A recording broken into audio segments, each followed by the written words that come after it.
मैं एक आपको बात बताता हूँ, ये सब जो चीज़ें शुरू हुई है ना, ये टूरिस्ट को मारना और ये सब करना, कितनी सेना ने ऐसे प्लान विफल करे होंगे, हजारों। मैं ये नहीं कह रहा कि 27 जाने चली गई तो किसी की जिम्मेदारी नहीं है, लेकिन मैं सिर्फ आपको बता रहा हूँ ये काम कितना डिफिकल्ट है। It's almost impossible. आप एक बात बताइए, मोसाद को आप कम समझते हैं? इजराइल पूरी दुनिया में नंबर 1 पे शायद, अगर कोई एजेंसीज का हम नाम सोचते हैं, वैसी कोई रैंकिंग नहीं होती, लेकिन आप देखिए CIA मोसाद, CIA रोक पाया 9/11, मोसाद रोक पाया जो उसका अक्टूबर 7 को हुआ था वाकया। Issue is very simple that ये जो भी करेंगे बातचीत के हिसाब से करेंगे, जो भी करेंगे आपस में लोग बातचीत करेंगे, बायलैटरली सॉर्ट आउट करेंगे। लेकिन क्या पाकिस्तान ने ये बात मानी? क्या पाकिस्तान ने ऐसा सोचा कि हम बायलैटरली यानी कि आपस में मिलकर बातचीत करेंगे? जब इन्होंने सियाचिन का खेल खेला 1984 में, तब ये शिमला समझौता तोड़ चुके थे। जब इन्होंने 19 मैप थे जो साइन हुए थे, 19 मैप, उसमें हमने भी साइन करा, उन्होंने भी साइन करा, एक कॉपी उनके पास, एक कॉपी हमारे पास। और वो जो 19 मैप थे दोस्तों, ये वो 19 मैप थे जो ये बताते थे कि साहब ये बॉर्डर रहेगा de facto between India and Pakistan. ये सीज फायर लाइन है अभी तक, 1948 से लेकर 72 इसका नाम सीज फायर लाइन है, 72 के बाद इसका नाम हो जाएगा लाइन ऑफ कंट्रोल। आप अपनी तरफ रहेंगे, आप अपनी तरफ रहेंगे। कुछ इलाकों में, कुछ इलाकों में जहां पे एक्सट्रीम कोल्ड की बात थी कि बहुत ज्यादा जहां पे लोग नहीं रह पाते थे, तो बोला कि साहब अक्टूबर के महीने में आप भी नीचे आ जाएं अपनी पोस्ट से, हम भी अपने नीचे अपनी पोस्ट से आ जाएंगे, और फिर मार्च अप्रैल में आपस में बात करेंगे, आप भी चढ़ जाना वहां से, हम भी चढ़ जाएंगे। ये साइन हुआ था दोनों प्रधानमंत्रियों के सामने, इंदिरा जी। तो 84 में क्या किया था इन्होंने? 84 नहीं, 99 में इन्होंने करार तोड़ा। नहीं, 84 में तो ऑपरेशन मेघदूत करके इंडिया ने सियाचिन को पूरी तरीके से अपने कब्जे में लिया ना, वहां भी तो ये शरारत करना चाह रहे हैं। ये लोग क्या कर रहे थे कि ये लोग जा रहे थे और जापानीज टूरिस्ट और जर्मन टूरिस्ट को वहां पे भेज रहे थे कि दुनिया को ये पता लग जाए कि क्योंकि पाकिस्तान परमिशन दे रहा है सियाचिन जाने के लिए, इसका मतलब पाकिस्तान की भूमि है वो। भाई अगर पाकिस्तान परमिशन दे रहा है तो उसी की भूमि है। ये पाकिस्तान ने एक डिसेप्शन प्लान शुरू करा था। तो ये इनका जो डिसेप्शन है, ये इस पे जरूर मैं आपसे बात करूंगा। हिंदुस्तान सत्य पे चलने वाली, अमूमन जब तक बहुत जरूरी ना हो और किसी का हार्म ना हो तब तक असत्य नहीं बोलने वाली कौम है जी। ये किस तरह की कौम है? डिसेप्शन क्या इनका एक बड़ा पावरफुल हथियार है? ये भी आपसे समझूंगा, लेकिन ये बताइए, यहां इतने सारे वायलेशंस और साथ में कई जगहों पर वो अपनी पोस्ट खाली करके झंडे लेके जा भी रहे हैं, ये वायलेशन भी और वो भी, ये दोनों कैसे चल रहा है? भाई दोनों चल रहा है साइड बाय साइड। पहले धमकी देंगे आपको, पहले इन्होंने राइफल फायर करी, जब इन्होंने राइफल फायर करी यहां से भी राइफल फायर हुई, फिर वहां से मशीन गन फायर करी, यहां से इंडियन ने सोचा कि बहुत हो गया, मारा एक रॉकेट लॉन्चर इनके ऊपर, ये झंडा वंडा लेके भाग गए वहां पे। ये भागना इनकी कोई, देखिए ये पाकिस्तानी कौम की पुरानी आदत है। ये पहले आपको गीदड़ भक्ति देंगे, ये आपको धमकी देंगे, देख लेना मैं तुम्हें ये कर दूंगा वो कर दूंगा, और जब आप उठ जाएंगे अपनी कुर्सी से कि हाँ भाई साहब आप क्या बोल रहे थे, कि साहब मैं तो मजाक कर रहा था, मैं घर जा रहा हूं। ये इनकी आदत है, इन्होंने 71 में भी यही करा था। तो ये इसका जवाब क्या दे रही होगी इंडियन आर्मी? इंडियन आर्मी ने, ये आपने खुद तो बताया कि झंडा लेकर भाग गए, झंडा लेकर भाग गए हैं, वहां पोस्ट में कोई है नहीं। सर इंडियन आर्मी क्या करेगी? इंडियन आर्मी तो तभी लड़ेगी ना जब वहां पे दुश्मन है। अब दुश्मन भाग गया झंडे लेके, तो इंडियन आर्मी ने क्या करना है? और अब दूर से जाके फिर गोले चलाए जा रहे होंगे। नहीं, ट्वीट कर रहे हैं वो लोग। क्या बात कर रहे हैं? गोले कौन से चला रहे हैं? ट्वीट करते हैं वो, काफिरों को मार देंगे, लकड़ी कम मिलेगी शमशान घाट में, ये सब ट्वीट हो रहा है। ये बतौलेबाजी, मुंह चलाना, ये डिसेप्शन, ये भी असल में जो आप ये केवल ये नहीं है कि कोई थोथा चना है जो बाजे घना हो रहा है, ये उससे बियॉन्ड है। वो क्या है कुछ ही देर में गौरव आर्या वो भी आपको बताएंगे, लेकिन जरा ये देखिए कि एनआईए ने तैयार की प्रारंभिक जांच रिपोर्ट पहलगाम के बारे में। आतंकियों के साथ आईएसआई और पाकिस्तान आर्मी का गठजोड़ बहुत स्पष्ट सामने आ रहा है। लश्कर, आईएसआई और पाकिस्तान आर्मी की साजिश के सबूत मिल रहे हैं। एनआईए की प्रारंभिक जांच रिपोर्ट में पीओके का जिक्र है। एनआईए की प्रारंभिक जांच रिपोर्ट जो गृह मंत्रालय को सौंपी जाने वाली है, उसमें पीओके का जिक्र। आतंकी पीओके में मौजूद हैंडलर्स के संपर्क में थे। आतंकियों ने बेताब घाटी में छिपाए थे हथियार। रेकी इन्होंने कई जगह की थी, लेकिन इनको लगा कि वहां पर अगर ये ऐसा कुछ करते हैं तो ये फिर मारे जाएंगे, इसलिए इन्होंने फिर पहलगाम में इसको अंजाम दिया। एनआईए ने करीब 150 लोगों के बयान दर्ज किए हैं। एनआईए डीजी की अगुवाई में प्रारंभिक जांच हुई है। डीजी एनआईए रिपोर्ट गृह मंत्रालय को सौंपने वाले हैं। ये जो कहा जा रहा है, ये मैं गौरव आर्या को तो कई बार देखता हूं ये कहते हुए कि आप इनको दे दीजिए सबूत, आप इनको दे दीजिए डॉजियर पे डॉजियर, लेकिन ये वो बेशर्म कौम है जो सामने सबूत होने के बावजूद, दिन में सूरज की सच्चाई की तरह सबूत होने के बावजूद ये उसको मानेंगे नहीं, और वो कहेंगे जो इनको सूट करता है। तो इस तरह की कौम से डिप्लोमेटिकली कैसे निपटेंगे? देखिए ये उस मुल्ला की तरह है, उस मौलवी की तरह है जिसने ऐलान करा दिया कि जो साबित कर देगा कि मेरी मुर्गी की 2 टांग है, उसको मैं मुर्गी दे दूंगा। हाँ। तो रात को बेगम बोली कि तो कोई भी साबित कर देगा। बोला मैं मानूंगा तब ना। हाँ। तो पाकिस्तान की वो हालत है। ये पाकिस्तान गजब बात मानेगा। है कि मेरी मुर्गी की तो एक ही टांग है, क्योंकि मैं मानूंगा दो टांग है तभी तो वो को साबित करने वाला साबित कर पाएगा। तो फिर ये जिसकी मुर्गी की एक ही टांग है उसकी भी दूसरी टांग क्यों ना तोड़ दी जाए? बिल्कुल, देखिए उसकी दूसरी टांग कैसे तोड़ी जा सकती है। सीधी बात यह है कि एक तो आपने डिप्लोमेटिकली पाकिस्तान को आइसोलेट कर दिया है ऑलरेडी, 127 मुल्क हमारे साथ। और दूसरी चीज़ यह है कि जो पाकिस्तान ये कहता है कि अमेरिका से हमारी दोस्ती हो रही है या अमेरिका से ये हो रहा वो हो रहा है।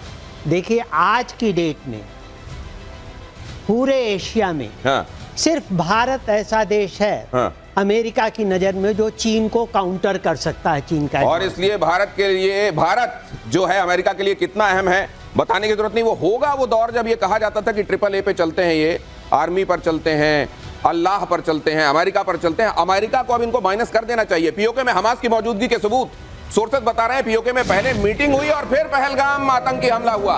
हमास की जैश और लश्कर के साथ हुई थी बैठक। हमास के नक्शे कदम पर चल रहे हैं पाकिस्तान के जिहादी। कश्मीर को बताया गया जिहाद का अगला मैदान, मतलब अब फिलिस्तीन के बाद, उनका कहना यह है कि फिलिस्तीन के बाद हमारा जंग का अगला मैदान, जिहाद का अगला। ये जरा समझाइए, जो लोग टेररिज्म और जिहाद को एक जैसा समझते हैं, उनको फर्क समझाइए। देखिए साहब, ऐसा है कि फ़र्क तो इसका बड़ा, अब ये बड़ा नुआंस्ड मामला है कि इनमें फ़र्क क्या है। बात यह है कि जो टेररिस्ट हैं, जो इस्लामिस्ट हैं, वो जिहाद का नाम देते हैं टेररिज्म को और जिहाद के नाम पे करते हैं, यानी कि स्ट्रगल, कॉन्टिन्यूअस स्ट्रगल। आप स्ट्रगल कर रहे हैं किसके खिलाफ? काफिर के खिलाफ। अब वो कहते हैं कि फ़िलिस्तीन के बाद कश्मीर, जैसे कि इन्होंने इजराइल पे फतह कर ली होगी और अब सोचा कि हाँ एक जगह फतह का झंडा हमने गाड़ दिया अपना तेल अवीव पे, उसको पूरे इलाके को हमने इस्लामिक कर दिया, मुसलमान कर दिया, अब चलिए कश्मीर पे चढ़ दौड़ते हैं। तो वहाँ से जूते पड़े तभी तो आए हैं कश्मीर में। ये अब इनको ये भी चाहिए, पीओके में पहुंचे ये लोग, पीओके में हमास पहुंचा है। अब पहले इजराइल ने जूते मारे थे, अब इंडियन आर्मी जूते मारेगी। ये कमाल है। और किसी ने इसको शेयर किया, मेरे को बड़ी बात अपीलिंग लगी कि पहले ये लोग ये चाहते हैं कि हम जिस मुल्क में जाएं वहां पर पूरी तरीके से शरिया का शासन हो और उस जगह को पूरा शरिया के हिसाब से बदल दिया जाए, और फिर वहां से बाहर निकलकर शरणार्थियों की तरह किसी दूसरे मुल्क में ऐसे जाना चाहते हैं जहां असल में इस्लाम और शरिया ना हो। देखिए जरा गजब बात है ये। आतंकियों ने बेताब घाटी में छिपाए थे हथियार, ये पता चल रहा है। पहलगाम के आतंकी कश्मीर में ही छिपे हुए हैं, ये भी पता चल रहा है। पहलगाम अटैक के आतंकियों की लोकेशन का खुलासा नहीं किया गया है, लेकिन लोकेशन पता चल रही है। यह भी बताया जा रहा है कि दक्षिण कश्मीर के जंगलों में ही छिपे हुए हैं वो। आतंकियों के पास पर्याप्त मात्रा में राशन पानी मौजूद है, महीना डेढ़ महीना वो सरवाइव कर सकते हैं, पहाड़ी इलाकों में लंबे वक्त तक वो रह सकते हैं। सोर्सेज ये बता रहे हैं। मैं चाहूंगा जरा इसको बताइए, वहां के जो टेरेन है जी, ये वो पहुंचे कैसे होंगे? इन्फिल्ट्रेट किया होगा? कई लोग कह रहे हैं कि हो सकता है उन्होंने एक बरोड डिग की है जिसके जरिए इधर आए होंगे, और फिर इतना उनके पास साजो सामान मुहैया कराया जाना कि महीनों तक पहाड़ में किसी खुदी हुई जगह पर या पता नहीं कैसे भी वो सरवाइव कर लें। देखिए पाकिस्तानी बहुत ये सवाल पूछ रहे हैं और भारत में भी कुछ लोग ये सवाल पूछ रहे हैं कि 200 किलोमीटर दूर है लाइन ऑफ कंट्रोल। आपको क्या लगता है कि क्या ये लोग ऐसे ही आ गए होंगे? Have they come like this? कैसे आ सकते हैं 200 किलोमीटर? ये सब बच्चों वाले सवाल हैं। जो भी कश्मीर में या जम्मू में जिसने सर्व करा है वो आपको आराम से, जो आप एक बात बताइए, लाइन ऑफ कंट्रोल से श्रीनगर कितनी दूर है? बहुत दूर है, बहुत दूर है। वो श्रीनगर कैसे आ जाते हैं? जब श्रीनगर पे हमला करते हैं तो आ जाते हैं ना। दूसरी चीज है कि जरूरी नहीं है कि कश्मीर का आतंकवादी कश्मीर से ही इन्फिल्ट्रेट करे। और यहाँ पर ये इन 3 जगहों पर वो, इसको जरा डालिए यहाँ पे, इन जगहों पर वो सर्वे करके गए। उन्होंने जो रेकी की थी वो चाह रहे थे बेताब घाटी को या तो आरू घाटी को निशाना बनाए, अम्यूजमेंट पार्क है वहां, या तो उसको। इतनी जगहों पर वो रेकी करते रहे। वो करीब 10 दिन से ऑलरेडी वहां पर थे। जाहिर है उनको स्थानीय लोग सपोर्ट कर रहे हैं। जी नहीं, अगर देखें ना, एक बात बताइए, आपके पास एक आधार कार्ड है, मैं आपसे बोलता हूं, आप लाइन ऑफ कंट्रोल से आए नहीं, और ऐसे कई सारे केसेस हैं। आप नेपाल से आ गए, आप नेपाल से आए, उत्तर प्रदेश के अंदर घुसे, और उत्तर प्रदेश के घुसने के बाद आप धीरे धीरे बस पकड़ के, ट्रेन पकड़ के, ट्रेन जा रही, आप पहुंच गए, आपको आते ही किसी ने आधार कार्ड पकड़ा दिया। कौन पूछ रहा है आपसे? जब आप, अगर कोई पूछेगा भी तो मैं आइडेंटिटी के लिए भाई साहब, आप जब 3-3.5 करोड़ बांग्लादेशियों को आधार कार्ड दे सकते हैं तो 4 पाकिस्तानी कौन सी बड़ी बात है? और जरूरी थोड़ा ना वो कश्मीर, लोग इतनी फौज लगी है, इतनी फौज लगी है, इतनी, अरे फौज लगी है, फौज लगी है, ठीक है, फौज लगी, आप ये तो देखिए कि आ कहां से सकते हैं। क्या जरूरी है वो कश्मीर से ही आए? कितने लोग हैं जो नेपाल के थ्रू आ चुके हैं भाई, आप ये भी देखिए ना, नेपाल के थ्रू आ चुके हैं। और यहां पे कहते हैं कि उसने रेकी कर ली जगह की, इनको पता नहीं लगा। नहीं पता लगेगा। वो जीन्स पहना है, टी शर्ट पहना है, लोकल आधार कार्ड है, वो मिलेगा किसी फौजी अफसर को या किसी पुलिस वाले को, बोलेगा जैन साहब कैसे हैं आप, मैं इस गांव का रहने वाला हूं। उस गांव के 4 लोग बोलेंगे हाँ साहब ये मेरी फूफी का बेटा है। अब बताओ, सबको कूटोगे पकड़ के?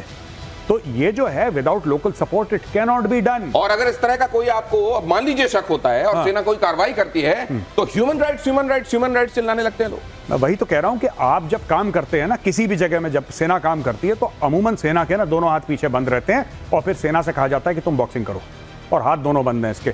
मैं एक आपको बात बताता हूं, ये सब जो चीजें शुरू हुई है ना, ये टूरिस्ट को मारना और ये सब करना, कितनी सेना ने ऐसे प्लान विफल करे होंगे, हजारों।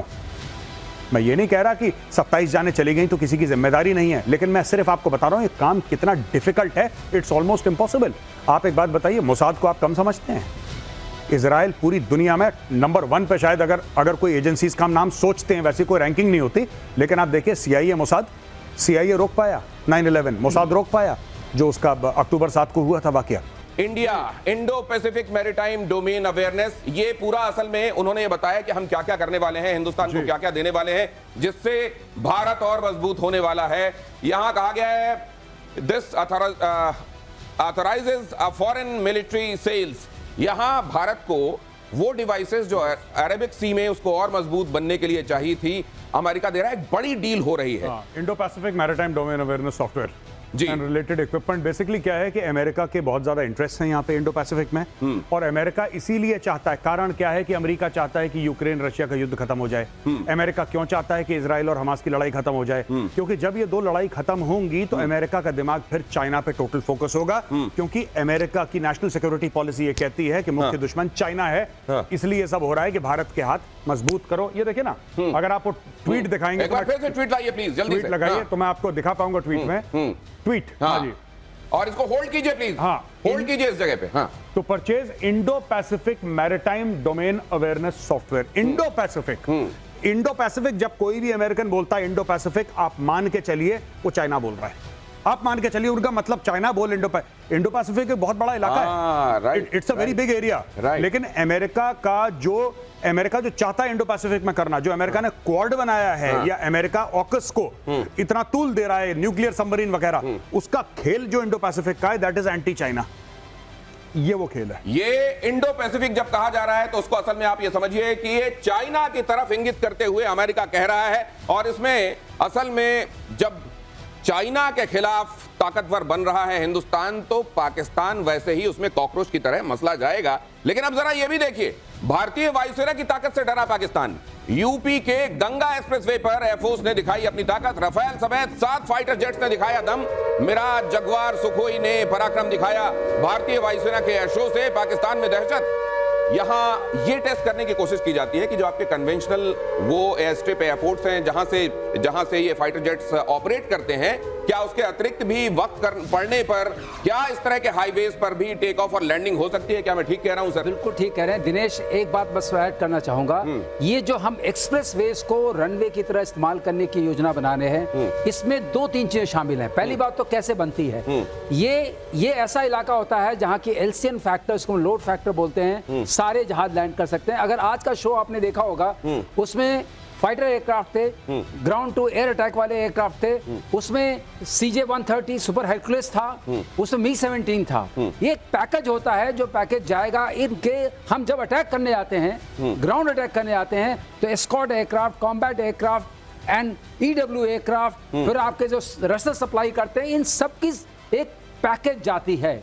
कुछ सीमा के इधर रहती है, कुछ सीमा के पार जाती है। इन सब का उन्होंने दिखाया जखीरे का कि सारे के सारे वहां लैंड और टेक ऑफ कर सकते हैं। इसका मतलब वहां ATC की सुविधा है, एयर ट्रैफिक कंट्रोल की सुविधा है, वहां नेविगेशन की सुविधा है, वहां कैसा मेट्रोलॉजिकल, आज बहुत सरफेस विंड बहुत ज्यादा थी, उसके बावजूद हमारे एयरक्राफ्ट वहां लैंड किए, उसकी भी सुविधा है। और अगर कोई जरूरत पड़े तो पैरेलल टैक्सी ट्रैक भी है इसका। और उस इलाके को उन्होंने कोई रनवे पर आ न सके, अगर आपने नीचे की तरफ देखा होगा, अगर पिक्चर्स याद हो, तो वो पूरी फेंसिंग की हुई थी कि कोई वाइल्ड एनिमल क्रॉस नहीं कर सके। इसका मतलब जहां तक पाकिस्तान का सवाल है, ये स्ट्रेटेजिक डिसेप्शन के पार्ट में काम आता है। अगर आपने हमारे एयरफील्ड्स पर हमला हम किया, इस वक्त दिखा भी रहे हैं सर, वो हमने- दिखा रहे हैं जितना हम एनिमेशन के जरिए दिखा सकते हैं। हाँ। अगर आपने हमारे एयरफील्ड पर हमला किया तो हमारे पास और भी जगह है, हम टेक ऑफ कर सकते हैं। अब जरा इसको उस मायने में देखिए, जो हम कहते हैं कि हमारी सेकंड स्ट्राइक कैपेबिलिटी है, उसको आप डिस्ट्रॉय नहीं कर सकते हैं। आप क्या क्या डिस्ट्रॉय करेंगे? ये जो पूरा नेटवर्क बना हुआ है रोड्स का, जो गडकरी साहब ने बनाया है, इसमें ऐसे सेक्शंस बहुत ज्यादा हैं। 4 तो ही है, हम जानते हैं, उसके अलावा भी जो बन रहे हैं। इसका मतलब हर जगह से हम टेक ऑफ कर सकते हैं, हर जगह से लैंड कर सकते हैं, हर जगह से आर्मामेंट लगा सकते हैं।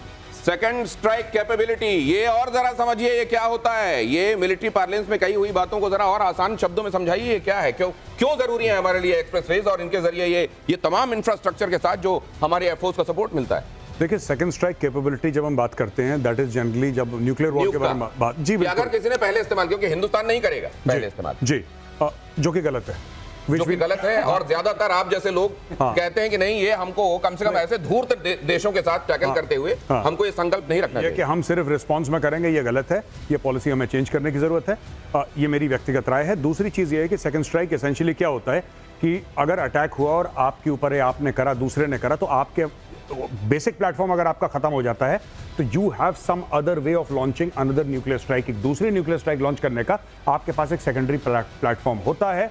वो शिप से हो सकता है, फॉर एग्जाम्पल एक उदाहरण दे रहा हूं, वो जहाज से हो सकता है, तो जहां से आप न्यूक्लियर वेपन अपने लॉन्च करेंगे।